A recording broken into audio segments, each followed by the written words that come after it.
E o Central de Notícias recebe agora, sempre no nosso compromisso com a diversidade, em ouvir todos os lados, o deputado federal Alencar Santana, do PT de São Paulo. Deputado, seja muito bem-vindo, muito obrigada aqui pela sua participação no Central de Notícias.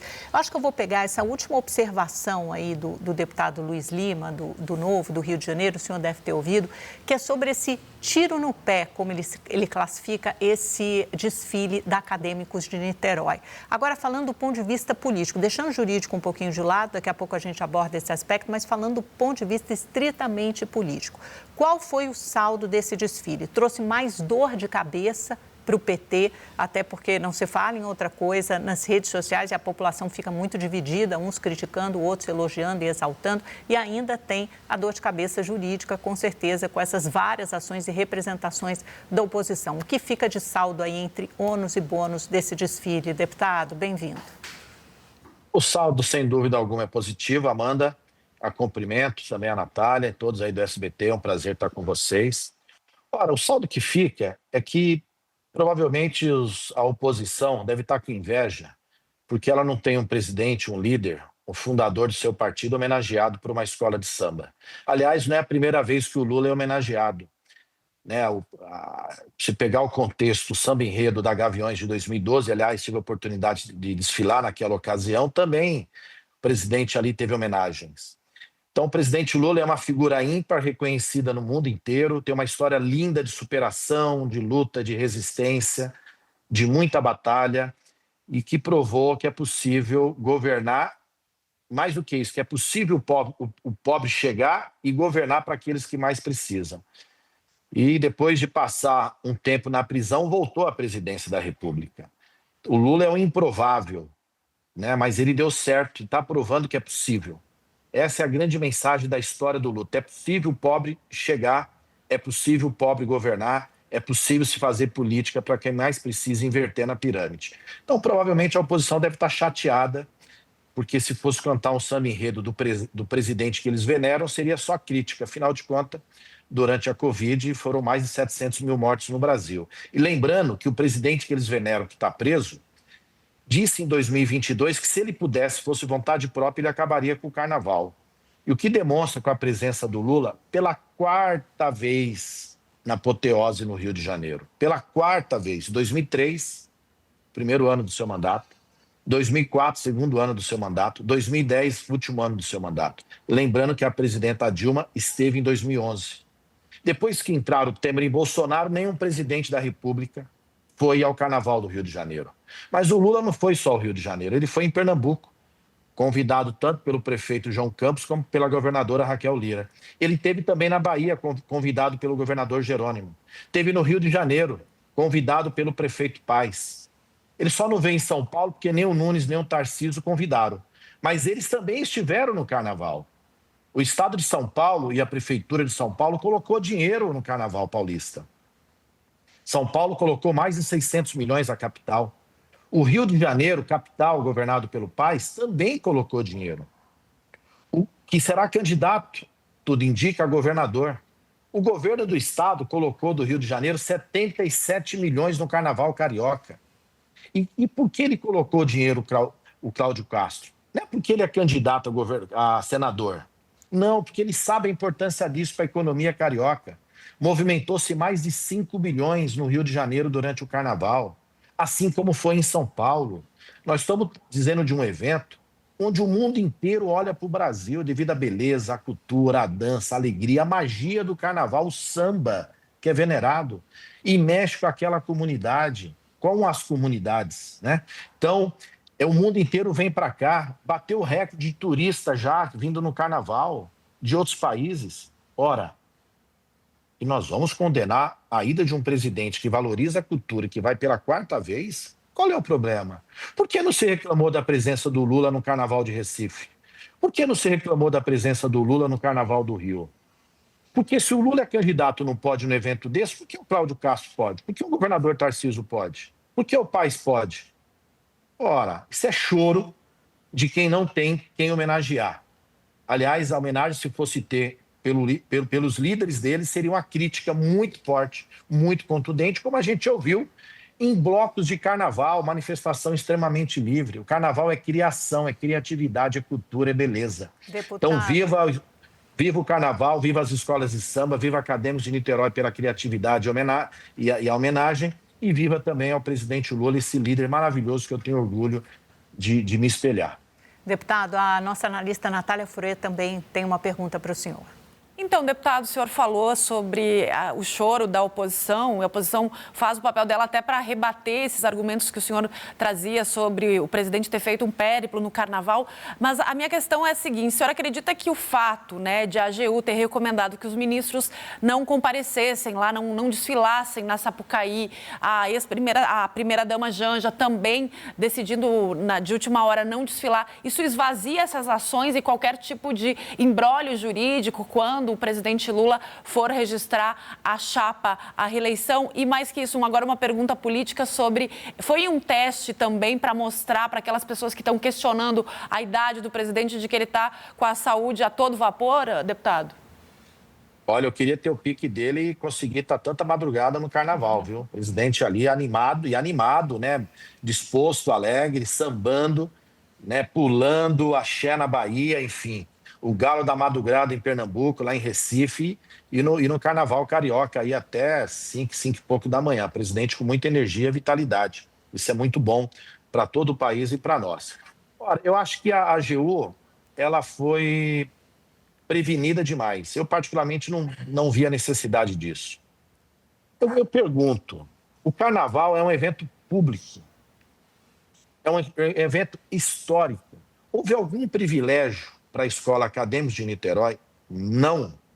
O governo federal, via Embratur, a empresa brasileira do turismo, colocou 12 milhões no Carnaval Carioca. Desses 12, cada escola recebeu 1 milhão. Isso como é feito todos os anos.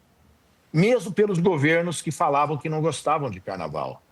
Portanto, não houve nada demais. Não houve um privilégio, um patrocínio específico para acadêmicos. Não houve um apoio, não houve uma encomenda de samba enredo. Sabe quantas pessoas, personalidades políticas, culturais, da música, do samba, da literatura, da história, religiosas, foram homenageadas nesse carnaval nas escolas de São Paulo e do Rio de Janeiro? Isso somente nos grupos principais, 13 pessoas. E o presidente Lula é uma delas. E assim foi na história, em todo ano tem homenagens, histórias lindíssimas, bonitas, né, de pessoas que a gente se emociona. Tem gente que a gente até conhece a pessoa, mas não conhece a história, e você vê a cantada no samba enredo, representado, você fica conhecendo um pouco mais, tem mais curiosidade de ir atrás. Qual é o problema de pegar a história de um menino que passou fome, que veio lá do sertão, somente com a mãe, com os irmãos, num pau de arara, ficou dias ali? A história do Lula, do Brasil da Silva, cantado pela escola, é um Brasil da Silva de milhões de Silvas. Mas Silvas que também São João, São Maria, São José, São Joaquim, são vários de brasileiros também retirantes. Vou dar a história da minha vida. Minha mãe é retirante, veio da Bahia. Meu pai é retirante, veio do Ceará. Se conheceram aqui em São Paulo, se casaram, vieram morar em Guarulhos. Eu tenho orgulho dessa história deles. Me educaram. Minha mãe foi uma batalhadora, voltou a fazer a quinta série com 60 anos. Olha que, para mim, é um motivo de orgulho. Então, esse Brasil da Silva cantado pela Acadêmicos de Niterói é um Brasil da Silva de milhões de brasileiros e brasileiras, que são torneiros mecânicos, porteiros, motoristas de ônibus, bancário, professores, enfim, garis, diversas profissões. Então, é uma história bonita e não tem nada demais ela ter sido cantado por um samba maravilhoso e tão bonito. Deputado, a Amanda, novamente, o que o senhor achou especificamente sobre a crítica que a Escola Acadêmicos de Niterói fez à família tradicional, aos evangélicos, ao retratá-los numa lata de conserva? Isso vem gerando muitas críticas nas redes sociais por parte da oposição, dizendo que vão entrar com queixa-crime, e também outras críticas políticas, né? Tem até uma trend hoje, a nossa repórter estava nos contando aqui antes do senhor entrar, várias famílias se retratando como parte de uma lata de conserva, fazendo isso de uma forma satírica, mas dizendo que tem orgulho de ser aquela família, de expressar os valores. A gente sabe que esse é um eleitorado sensível para o PT, que acaba votando mais no bolsonarismo. Isso não gera um mal-estar? O senhor concorda com essa crítica? E mais, isso sim não pode gerar um ônus eleitoral para o PT? Primeiro, isso demonstra que se o PT ou o governo federal do presidente Lula tivesse algum controle sobre o samba-enredo da Acadêmicos de Niterói, provavelmente não teria esse tipo de crítica, né? Mas respeitamos, mas também respeito a crítica cultural. Quem sou eu para julgar uma crítica cultural, né? Mas aqueles que se sentiram, porventura, ofendidos têm todo o direito também de criticar. As religiões todas merecem nosso respeito e têm o seu valor. O governo do presidente Lula trabalha para a família brasileira. É da origem do governo do PT o Bolsa Família, que permite levar o pão, o leite, o feijão para milhões de famílias brasileiras, para poder dar alimentação para os seus filhos. É do presidente Lula agora, por exemplo, o Pé de Meia, que permite que aquela criança, aquele jovem permaneça na escola. Não importa a religião, aquilo ali é importante não só para o jovem, mas para a família. Para que a família tenha o seu filho ali protegido e que ele não vá para o outro mundo, do mundo do crime, porque quer um dinheirinho a mais, não, para que ele fique dentro de casa e termine de estudar. É do governo Lula a criação das universidades nos institutos federais, que permite que milhões de estudantes católicos, evangélicos, diferentes religiões possam ali ter a oportunidade de se formar e ter tantas outras oportunidades na vida e irem atrás dos seus sonhos. É o governo do presidente Lula que criou Minha Casa Minha Vida, mas que infelizmente foi suspenso, foi cortado, acabou-se durante os governos anteriores. Retomado agora, o Minha Casa Minha Vida permite que milhões de brasileiros e brasileiras tenham teto para ficar no quentinho, no aconchego, do abraço do familiar, da mãe, do pai, da avó, do vô e daquela criança poder ter um lar. Isso também é cuidar da família. São valores importantes de humanidade, de compaixão, de compromisso, de fraternidade. Aí vem alguns dizer, mas isso é obrigação do governo? Por que os outros governos então não fizeram? Aliás, fizeram o oposto, acabaram. É do governo do presidente Lula o mais médico, os mais especialistas, o SAMUS, que protege e cuida de milhões de brasileiros e brasileiras, de famílias brasileiras, não importa a religião.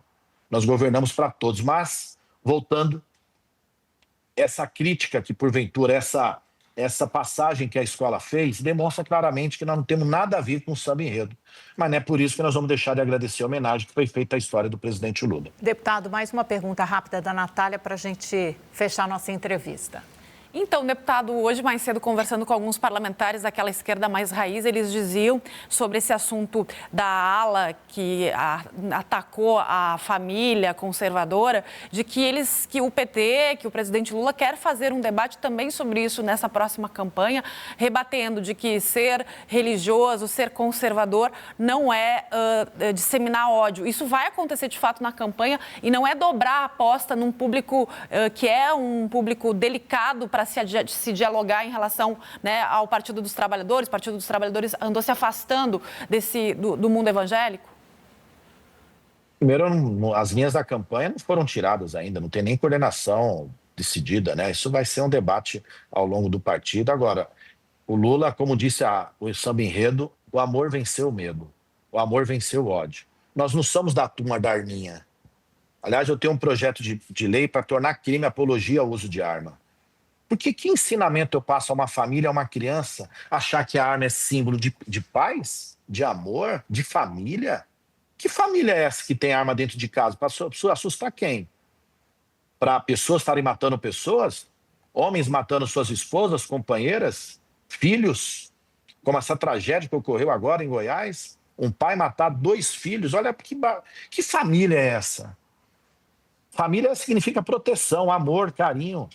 E o nosso governo quer justamente isso. O governo da paz, do amor, da fraternidade, do carinho, do respeito. Respeito a todas e todos. Respeito a todas as religiões. A homens e mulheres. A todo mundo. Idosos e crianças. O homem do campo e da cidade. Jovens, todo mundo. Todas as comunidades. Comunidade LGBTQIA+, negros e negras. Tudo. Todos merecem o nosso respeito. Todos possuem família, todos possuem valores. Pode ter certeza que o nosso governo vai propagar e defender mas muito amor, como sempre defendeu. Não é a primeira vez que o amor venceu o medo, já tinha vencido em 2002. E nós vamos vencer novamente a política do ódio, do preconceito, do machismo, da homofobia, da ignorância, da violência, do feminicídio. Pode ter certeza que nós... Olha só a barbaridade, só para concluir, que nós vimos no Carnaval de São Paulo.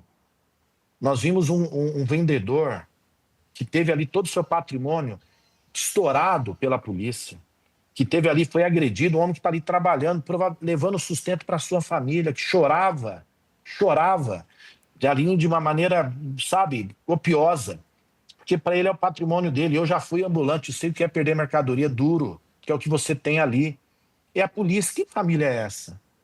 Nós queremos o governo da paz, do amor, para todo mundo. Queremos oportunidade. Isso nós vamos continuar fazendo. Deputado, muito obrigada pela sua participação aqui no Central, viu? Bom finzinho de carnaval para o senhor. Até a próxima. Obrigado, Amanda. Obrigado, Natália. Um forte abraço, um beijo grande para todo mundo. Obrigada, até.